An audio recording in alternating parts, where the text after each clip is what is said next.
સભ્ય શ્રી ભૂષણભાઈ ભટ્ટ સૂચનાઓને ધ્યાનમાં રાખીને પ્રવચન આપજો. સાહેબ, આપની સૂચનાઓ શિરોમાન્ય છે. માન્ય અધ્યક્ષશ્રી, માન્ય મંત્રીશ્રી, ગુજરાત આતંકવાદી કૃત્ય અને સંગઠિત ગુના નિયંત્રણ વિધેયક જે લઈને આવે છે એને સમર્થન સાથે માન્ય અધ્યક્ષશ્રી સૂર પર આવું છું. માન્ય અધ્યક્ષશ્રી, ગુજરાત નો દરિયા કિનારો 1600 કિલોમીટર અને જમીન સરહદ આ બંનેને ભેગા કરીને ગુજરાતની વાત કરીએ તો સામે છેડે પાકિસ્તાન હોય, એક શત્રુ રાષ્ટ્ર આંતરરાષ્ટ્રીય સરહદ એ માન્ય અધ્યક્ષ શ્રી ગુજરાત ધરાવે મંગુભાઈને ડિસ્ટર્બ અને ભૂતકાળથી આપણે જોતા આવ્યા છે કે ભાઈ શત્રુ રાષ્ટ્રએ ગુજરાત ઉપર ક્યારેય કઈ કસર છોડી નથી, કસર છોડવા માંગતા નથી. એવા સંજોગોની અંદર જ્યારે આજે આ સભાગૃહની અંદર માન્ય મંત્રીશ્રી જે બિલ લઈને આવ્યા છે એમાં સંગઠિત ગુનાઓ, આતંકવાદી જેવી પ્રવૃત્તિઓએ દેશ અને રાજ્યની સલામતી અને સુરક્ષા સામે ગંભીર ખતરો ઊભો કરેલ છે માન્ય અધ્યક્ષશ્રી. અને આ પ્રકારની પ્રવૃત્તિઓને કોઈ સીમા નથી હોતી, કોઈ સમાજ નથી હોતો. માન્ય અધ્યક્ષશ્રી, આ પ્રકારની પ્રવૃત્તિ કરવાવાળા દાણચોરી કરે,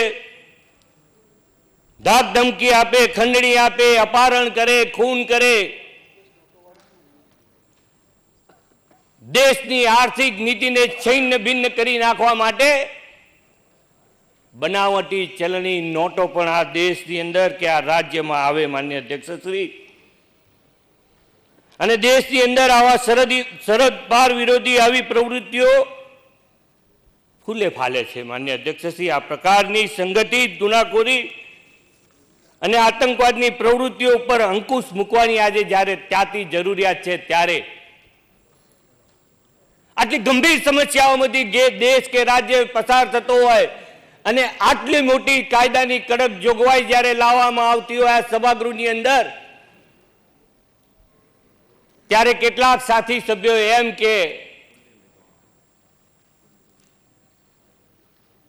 કે નવાઝ શરીફને તમે સોગંદ વિધિમાં બોલાવ્યા.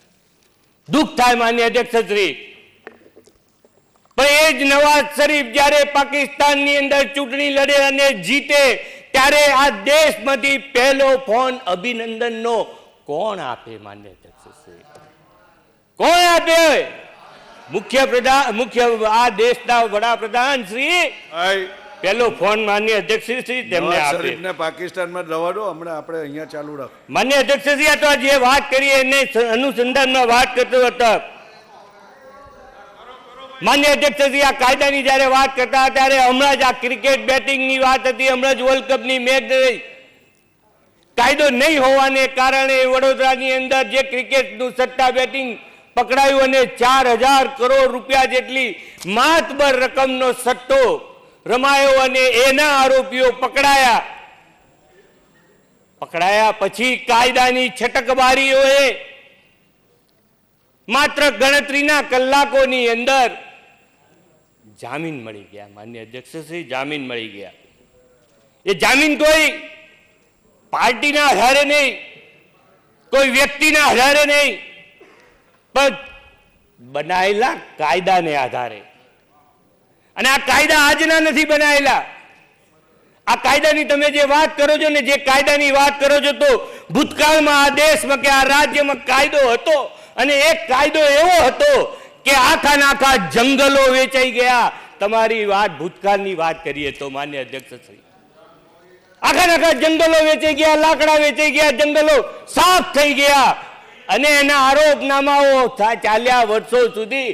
અને એટલેથી નહીં અટકીને એનાથી વધારે વાત કરવા જઈએ તો 22મી એપ્રિલ 1985 ની વાત કરીએ તો આ રાજ્યના શાસનકર્તાઓએ અખબારી આલમની મીડિયાને સળગાવવાનો પ્રયત્ન કર્યો અને રાજ્યમાં અને શહેરમાં ગુજરાત સમાચાર જેવી પ્રેસ પણ સળગાવવામાં કોઈએ બાકી ના રાખી, કસર ના છોડી.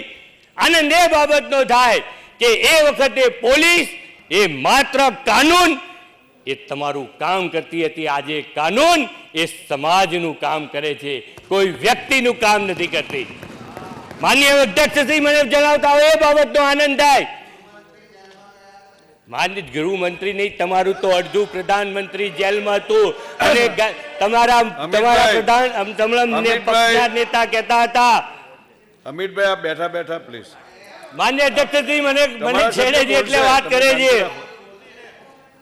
ગઈકાલે કે 2 દિવસ પહેલા કહેતા હતા કે દેશના વડાપ્રધાન બન્યા પછી શું થયું 10 મહિનામાં, તો અધિકારીઓ છૂટ્યા. પણ તમે તો ચાલુ વડાપ્રધાન હતા, તમારી સરકાર ચાલુ હતી, અડધા પ્રધાનો જેલમાં હતા અને એ જેલમાંથી તમે બહાર લઈ આવ્યા અને બહાર લઈ આવ્યા પછી એમને તમે ધર્મના નામે ફરી પાછા સોગંદ લેવડાયા. એવા દિવસો આ દેશની જનતાએ, આ રાજ્યની જનતાએ જોયા છે. આ શાસનની અંદર કોઈએ જોવા મળ્યા નથી. માન્ય અધ્યક્ષશ્રી, મારે કહેવું પડે કે આતંકવાદના કાયદાની વાત કરે છે ત્યારે અક્ષરધામ ઉપર હુમલો થયો, દિલ્હીમાં હુમલો થયો, બેંગ્લોરમાં હુમલો થયો, મદ્રાસમાં હુમલો થયો, મુંબઈમાં હુમલો થયો, રાજસ્થાનમાં બોમ્બનો હુમલો થયો. આટલા બધા હુમલા થયા, આતંકવાદ વિરોધી આટલા બધા દેશમાં હુમલા થયા. પણ મને બરાબર યાદ છે 26/8/2008 ને શનિવારે સાંજે 5:45 કલાકે અમદાવાદમાં એકી સાથે 12 થી 14 જગ્યાએ બોમ્બ ધડાકા થયા અને અનેક લોકો એની અંદર મૃત્યુ પામ્યા. અનેક લોકો મૃત્યુ પામ્યા. પણ આનંદની બાબત એ થાય, કાયદો કાચો હોવા છતાં પણ રાજ્યના મુખ્યમંત્રી ને ગૃહપ્રધાને કશું જ બોલ્યા વખત દેશના ઇતિહાસમાં પહેલી વખત બનેલી ઘટના તમને કહું કે દેશના ઇતિહાસમાં 14મી ઓગસ્ટે માત્ર 12-14 દિવસના ગાળાની અંદર એ આતંકવાદી બોમ્બ બ્લાસ્ટ કરનારાના તાતા શોધી કાઢ્યા. એ ક્યાં રહ્યા હતા, કોના ઘેર રહ્યા હતા, ક્યાંથી આવ્યા હતા, ટ્રાન્ઝિસ્ટર ક્યાંથી લીધા, સાયકલો ક્યાંથી લીધી, કેવી રીતે આખું ષડયંત્ર બનાવ્યું. શરમથી ઝૂકી જાય. કેન્દ્રમાં તમારી 10-10 વર્ષથી સરકાર હોય, આખા દેશમાં આતંકવાદના બોમ્બ બ્લાસ્ટ થાય, કોઈ ના પકડાય. અને ગુજરાતની અંદર કાયદો ના હોવા છતાં પણ, તમે પોતા કાઢી નાખ્યો હોવા છતાં પણ એક આતંકવાદી આજે જેલના સળિયાની અંદર, આજે આતંકવાદીઓ જેલના સળિયાની અંદર, બધા જેલના સળિયાની અંદર છે. આપણે સાથે મળીને એ કામ કરવું જોઈએ કે એ આતંકવાદીઓને પૂરી દેવા જોઈએ. માન્ય અધ્યક્ષશ્રી, વાત એવી આવે, આજે વાત એવી આવે, તમે જોવા જાઓ કે એ આતંકવાદની સામે લડતા લડતા કોઈ જવાન મૃત્યુ પામ્યો હોય તો એ મૃત્યુ પામેલા જવાનને 1 કરોડ રૂપિયા જેવી રકમ આપવાના પરિવારને આપવામાં આવે. સામાન્ય માણસ કોઈ મૃત્યુ પામ્યો હોય તો રાજ્ય સરકાર 2 લાખ કે 5 લાખ રૂપિયા એના પરિવારને આપે. પણ દુઃખની વાત થાય કે જે આતંકવાદને બ્લાસ્ટ કરનારો છે એને સાચવવા માટે ભૂતકાળની સરકારોએ આ દેશમાં 40 કરોડ રૂપિયા એક વ્યક્તિને સાચવવા મુંબઈની જેલનો ખર્ચો થયો.